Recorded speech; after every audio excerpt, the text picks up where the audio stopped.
जय हिंद मेरे डियर साथी, मैं आपका साथी विकास। और आज हम डिस्कस करने वाले हैं डी फार्मा सेकेंड ईयर का ये प्यारा सा आपका सब्जेक्ट है कम्युनिटी फार्मेसी एंड मैनेजमेंट। इसके पहले हम फार्माकोलॉजी को सिलेबस डिस्कस एकदम अच्छे तरीके से कर लिए थे। ठीक, अभी ये जर्नी चल रही है सिलेबस के डिस्कशन के बारे में, और एक एक सब्जेक्ट करके आपको क्या कर दिया, इजी से इजी तरीके से पढ़ा के पूरा अच्छे से एकदम मस्त तरीके से आपको वीडियो प्रोवाइड करा दिया जाएगा यहाँ से। ठीक है, तो आपको यहाँ पर कम्युनिटी फार्मेसी देखेंगे तो क्या क्या चीज़ पढ़ना पड़ेगा उसको हम यहाँ डिटेल में देखने वाले। कितने चैप्टर होंगे, इस चैप्टर के अंदर क्या क्या चीज़ हमें पढ़ना, ये सब कुछ हम डिटेल में पढ़ने वाले हैं। और याद रखना, आपको जो भी कुछ पढ़ना सब अकॉर्डिंग टू पीसीआई, यानी पीसीआई के अकॉर्डिंग आपको सब कुछ यहाँ पर डिटेल में पढ़ना पड़ेगा। तो चलिए स्टार्ट करते हैं आपका यहाँ से प्यारा सा सेशन। ठीक है, ठीक, तो आपके सामने ये रहा कम्युनिटी फार्मेसी एंड मैनेजमेंट का थ्योरी वाला पोर्शन। हम थ्योरी का पूरा डिटेल में डिस्कस करेंगे। प्रैक्टिकल हर कॉलेज पे वेरी करता है, इसीलिए प्रैक्टिकल आप अपने कॉलेज पे, ठीक है, जैसे आप फर्स्ट ईयर में करे थे उसी तरह से आप सेकेंड ईयर में मैनेज करेंगे। ठीक है, तो चलिए यहाँ से हमें देखना पड़ेगा। देखिए ये सामने आपके थ्योरी यहाँ से पोर्शन है, तो हम मेन मुद्दे पर अपने चलते हैं। ठीक है, मेन मुद्दे पर चलते हैं, उसी को हम यहाँ से क्या करेंगे, कंसीडर करने वाले हैं। ठीक है, उसी को हम देखने वाले एकदम डिटेल में। ठीक है, तो आपके सामने ये रहा आपका कम्युनिटी फार्मेसी एंड मैनेजमेंट का, ठीक है, एक प्यारा सा। ठीक है, ये हैंग कर रहा मोबाइल है भाई, ठीक है, मगर कोई दिक्कत नहीं। आप यहाँ से देखिए चैप्टर, आप यहाँ से देख सकते हैं। पहले चैप्टर को आप यहाँ से ध्यान से देखिए। कह रखा कम्युनिटी फार्मेसी प्रैक्टिस में आपको क्या करना पड़ेगा, सबसे पहले डिफिनेशन इसकी, उसके बाद हिस्ट्री, उसके बाद development of the community pharmacy international और तथा इंडियन सिनेरियो के बारे में पढ़ना पड़ेगा। यानी कम्युनिटी फार्मेसी की डिफिनेशन ये कहाँ से उद्गम हुआ, पूरा डिटेल में हिस्ट्री आपको पढ़ना पड़ेगा। उसके बाद नेशनल तथा इंटरनेशनल सीनेरियो, ठीक है, इंटरनेशनल तथा इंडियन सीनेरियो के बारे में आपको डेवलप करना, मतलब पढ़ना पड़ेगा यहाँ से। ठीक है, चैप्टर नंबर 2 पे देखा जाए तो आपको क्या पढ़ना पड़ेगा, professional responsibility of the community pharmacist. मतलब आप यदि फार्मासिस्ट हो गए तो कम्युनिटी के प्रति आपकी रिस्पॉन्सिबिलिटी क्या, इसको आपको डिटेल में कवर अप करना पड़ेगा यहाँ से। फिर नीचे दे रखा तुम्हारे पास क्या पढ़ना पड़ेगा, यानी क्या, concept of the good pharmacy practice and SOP, मतलब जीपीपी के बारे में पढ़ना पड़ेगा। एसओपी यानी क्या होता है, स्टैंडर्ड ऑपरेटिंग प्रोसीजर होता है, इसको बारे में आपको डिटेल में यानी कवर अप करना पड़ेगा आराम से। ठीक है, ये सब हो गया यहाँ से। ठीक है, अब यहाँ से चैप्टर नंबर 3 की तरफ यदि रुक किया जाए तो चैप्टर नंबर 3 यहाँ से, और ये बहुत ही इंपॉर्टेंट चैप्टर है, इससे कम से कम लॉन्ग क्वेश्चन तो एक आता ही आता है। इसमें पढ़ना पड़ेगा प्रिस्क्रिप्शन एंड डिस्क्राइब यानी प्रिस्क्रिप्शन हैंडलिंग के बारे में पढ़ना। प्रिस्क्रिप्शन मतलब जो पर्चा नहीं होता जो डॉक्टर के द्वारा लिखा जाता है उसे प्रिस्क्रिप्शन कहते हैं। उसकी आपको डिफिनेशन, उसका पार्ट ऑफ यानी प्रिस्क्रिप्शन कितने होते हैं, लीगलिटी ऑफ प्रिस्क्रिप्शन, कहाँ लीगल होगा, कब लीगल होगा, कौन सा पर्चा लीगल हो गया, सब कुछ। यानी प्रिस्क्रिप्शन हैंडलिंग पढ़ना पड़ेगा। लेबलिंग ऑफ द यानी क्या होता है, डिस्पेंसर मेडिकेशन के बारे में पढ़ना पड़ेगा। मेन लेबल, ठीक है, एंग्जिलरी लेबल, और तुम्हारे पास पिक्टोग्राम, ये पिक्चर उच्चर ने सब कुछ यहाँ से आपको डिटेल में पढ़ना पड़ेगा आराम से। ठीक है, फिर क्या होगा, डिस्पेंसिंग प्रोसेस, मतलब कैसे दवा को डिस्पेंस किया जाता है एक जगह से दूसरी जगह ट्रांसपोर्ट करने के लिए या पेशेंट के देने के लिए। गुड डिस्पेंसिंग प्रैक्टिस के बारे में आपको पढ़ना पड़ेगा। डिस्पेंसिंग एरर के बारे में पढ़ना पड़ेगा। स्टडी टू मिनिमाइज, इसे अब इसे कैसे मिनिमाइज करना पड़ेगा, इस सबको आपको डिटेल में कवर अप करना पड़ेगा यहाँ से। ठीक है, चैप्टर नंबर 4 देखा जाए तो यहाँ से आपको क्या पढ़ना पड़ेगा, यहाँ से चैप्टर नंबर 4 आपको देखिए क्या दे रखना पड़ेगा। ठीक है, को भाई इसी पे गूंज दे रहे हैं आप। ठीक है, यहाँ से इसमें पहले पढ़ने का यानी क्या रखा, कम्युनिकेशन स्किल, कम्युनिकेशन स्किल में इसकी डिफिनेशन, इसका टाइप ऑफ कम्युनिकेशन स्किल की, इसके बारे में आपको डिटेल में कवर अप करना पड़ेगा। फिर लिखा है तुम्हारे पास interaction with the professional and patient, मतलब पेशेंट से आपको कैसे इंटरेक्ट करना है, ठीक है कि नहीं, क्रूरता की तरह, मतलब एकदम से नरमी से व्यवहार करना उनके बारे में। ठीक है, फिर तुम्हारे पास क्या होता है, वर्बल कम्युनिकेशन, यानी वर्बल मीनिंग 1 बाई 1 कर सकते हैं ओवर द टेलीफोन, मतलब जाके आप बेड टू बेड हर एक पेशेंट को आप क्या कर सकते हैं, हाल चाल पूछेंगे, कौन सी दवा चलती इसके बारे में आपको कवर करना है। ठीक है, या टेलीफोन के द्वारा कम्युनिकेट कर सकते हैं एक दूसरे से। ठीक है, उसके बाद क्या था, राइट यानी रिटेन कम्युनिकेशन स्किल, मतलब लिख कर भी आप क्या कर सकते हैं, कम्युनिकेट कर सकते हैं। उसके बाद बॉडी लैंग्वेज होता है, उसका पेशेंट इंटरव्यू टेक्निक, मतलब पेशेंट से कैसे बीमारी के बारे में आपको पूछेंगे।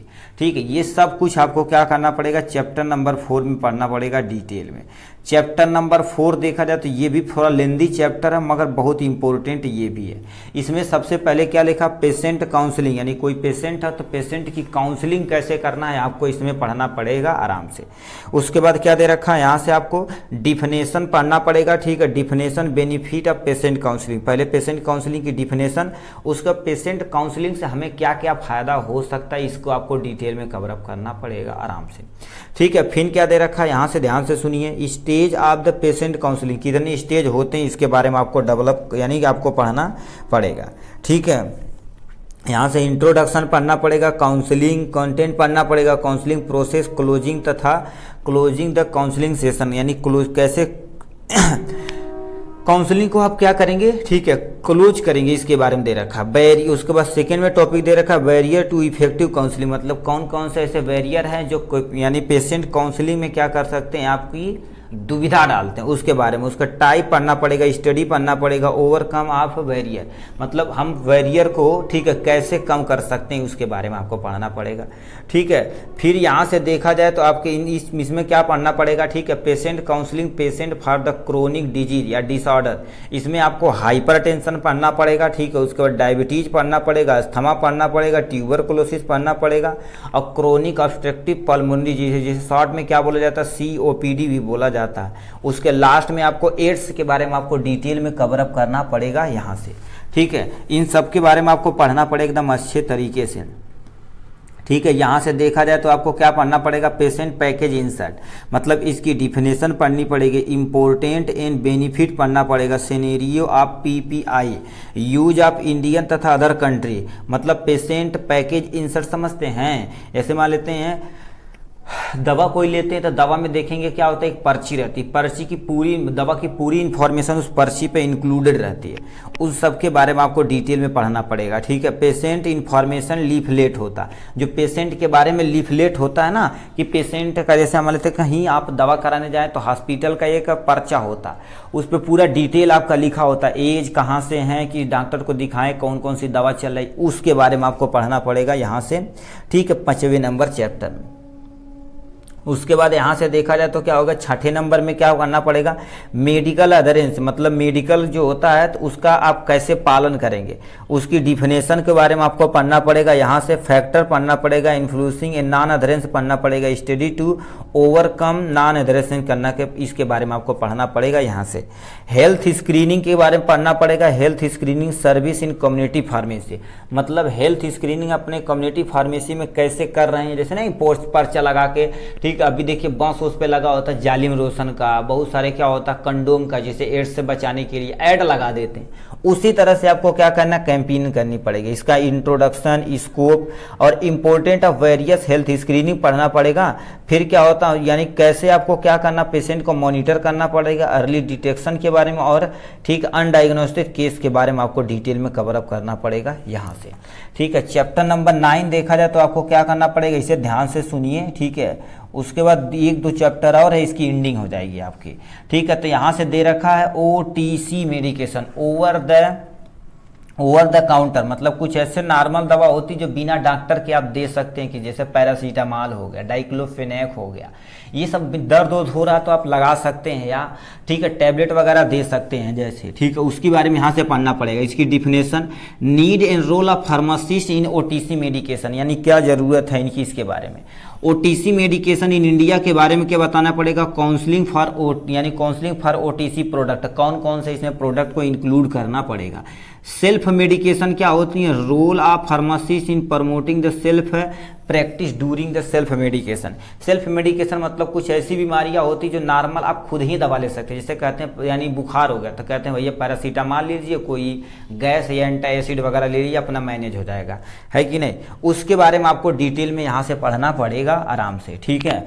उसके बाद क्या दे रखा है, रिस्पॉन्सिबिलिटी टू सिम्टम, और क्या होता है माइनर अलाइनमेंट के बारे में पढ़ना पड़ेगा। और उसके बाद क्या पढ़ना पड़ेगा, advice for self medication condition सच है, ठीक है। क्या क्या यानी किसमें पढ़ना पड़ेगा, यदि पेन हो रहा मैनेजमेंट कैसे करना, कोफ यानी कफ हुआ जैसे नॉर्मल खांसी वगैरह हुई तब कफ करना है, डायरिया में और कॉन्स्टिट्यूशन में, वोमिटिंग में, फीवर में, सोर थ्रोट में, स्किन डिसऑर्डर में, ओरल, ये सब के बारे में आपको सेल्फ मेडिकेशन आपको कैसे करना है अकॉर्डिंग टू सिम्टम देखकर, ठीक है। तो ये सब के आपके बारे में डिटेल में इसमें भी कवर अप करना पड़ेगा आराम से आपको, ठीक है।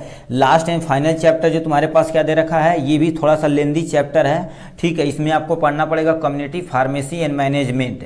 ठीक है, इसमें क्या क्या पढ़ना पड़ेगा, लीगल, ठीक है, requirement to step the community pharmacy. मान लेते हैं आप कम्युनिटी फार्मेसी कोई खोल रहे हैं तो कौन कौन से लीगल कागजात आपके पास होने चाहिए, इसके बारे में आपको डिटेल में कवर अप होना चाहिए। साइट है भाई, इसी पे गुंजा जा रहे तो लिखा है साइट सिलेक्शन रिक्वायरमेंट, मतलब यदि कम्युनिटी फार्मेसी है तो साइट सिलेक्शन आप कैसे करेंगे इसके बारे में आपको दिखाया गया। फार्मेसी डिजाइन एंड इंटीरियर, मतलब दुकान यदि खोल रहे हैं तो कहाँ फ्रीज कर रखेंगे, रैक कितना बनाएंगे, ठीक है, ये सब कुछ ब्यौरा आपको क्या करना पड़ेगा, कितने बाई कितने का रूम चाहिए, ये सारी चीज़ें आपके पास होनी चाहिए।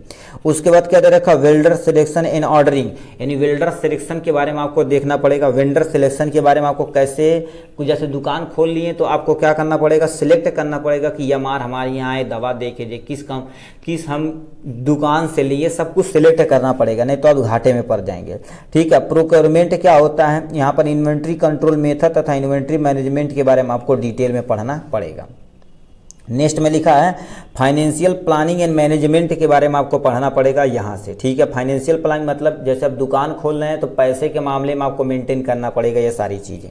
ठीक है, फिर क्या रखा है, लिखा है अकाउंटेंसी इन फार्मी, यानी community pharmacy book day book और कैश बुक के बारे में आपको पढ़ना पड़ेगा यहाँ से। ठीक है, फिर क्या लिखा है, introduction to pharmacy operation software और यूजफुलनेस अवेलेबिलिटी के बारे में आपको डिटेल में कवर अप करना पड़ेगा यहाँ से। कस्टमर रिलेशन मैनेजमेंट के बारे में आपको पढ़ना पड़ेगा इसके बारे में।